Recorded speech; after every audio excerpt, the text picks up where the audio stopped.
పెట్టేశారు ఆల్రెడీ పెట్టేశారు. బాగా సతాయిస్తున్నారంటే ఒక మహిళ మీద ఎంత కసి ఇదా పగా పెట్టుకుంటారా? అంటే ప్రజాస్వామ్యంలో మేము ఉండొద్దా? మేము చేసుకోవద్దా? మీరే మనుషులా? మేడం ఇప్పటి వరకు కూడా మీరు బయటకు వచ్చి ఇంత గట్టిగా మాట్లాడింది లేదు.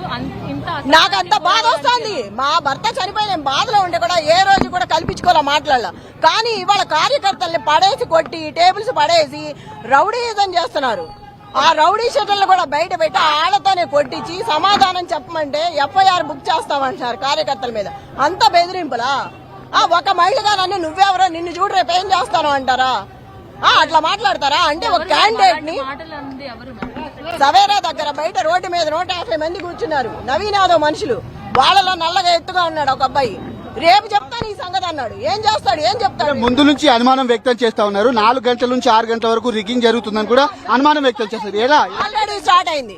చచ్చిపోయిన వాళ్ళ ఓట్లు పైన ఫేక్ అంటించి ఫోటో మీద ఫోటో అంటించి వేరే వాళ్ళని తీసుకొచ్చి ఏపిచ్చేస్తున్నారు. ఆల్రెడీ నా ఇంట్లోదే ఉంది. మా ముసలావిడ చచ్చిపోయిన ఓటు ఆల్రెడీ వేసేశారు. చనిపోయిన మనిషి ఓటు ఎట్లా వేస్తారు? ఆ ఫోటోలు అంటించి ఆ ఫోటోలు కూడా ఆ యూత్ ఫోటోలు తీసేసి వేరే అంటించి దాని మీద అదిగో కనపడుతుంది అంటించినవి కూడా తీసుకొచ్చి వాళ్ళతో వేపించి పంపించారు.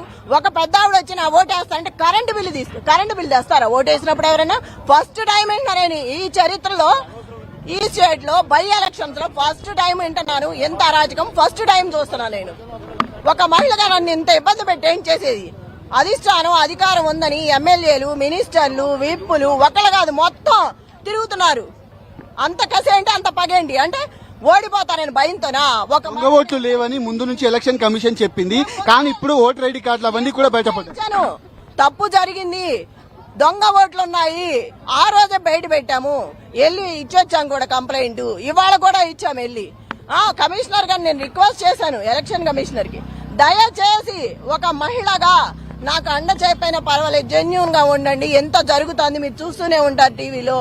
ఎంత అరాచకం చేస్తున్నారో గమనించి చెప్పండి అని చెప్పాను. నేను రిక్వెస్ట్ చేసి అడిగా. నేను మార్నింగ్ నుంచి నమోదైన శాతం చూసుకున్నట్లయితే మధ్యాహ్నంలో ఒక్కసారిగా పెరిగిందని చెప్పాలి. మరి ఇవన్నీ కూడా చూసుకున్నట్లయితే సడన్ గా ఇలాగా దొంగ ఓట్లు అనేది పెంచుతూ వచ్చిన శాతమే అనుకోవచ్చా? దీనికి వారు చెప్తున్నటువంటి పరిస్థితి కనిపిస్తుంది. ముఖ్యంగా పోలీసులు కూడా ఉన్నటువంటి పార్టీ నేతలందరినీ కూడా పంపించేటువంటి ప్రయత్నం అయితే చేస్తున్నారు. నిరసనకు బైఠాయించినటువంటి వాళ్ళందరినీ కూడా అక్రమంగా అరెస్ట్ చేసి పోలీస్ స్టేషన్ కి అయితే తరలించినటువంటి పరిస్థితి. పోలింగ్ బూత్ వద్దనే పరిస్థితి ఈ విధంగా ఉంటే ఉన్నటువంటి వాళ్ళందరి పరిస్థితి ఏ విధంగా ఉంటుంది? ఉదయం నుంచి వాళ్ళని కట్టడి చేయడంలో విఫలమైనటువంటి పోలీసు యంత్రాంగం అంతా కూడా ప్రస్తుతం వాళ్లకు తొత్తులుగా మారారంటూ కూడా బీఆర్ఎస్ పార్టీ నేతలు కావచ్చు, ఇటు బీఆర్ఎస్ పార్టీ అభ్యర్థి మాగంటి సునీత గోపీనాథ్ కూడా ఆరోపిస్తున్నటువంటి పరిస్థితులు కనిపిస్తున్నాయి.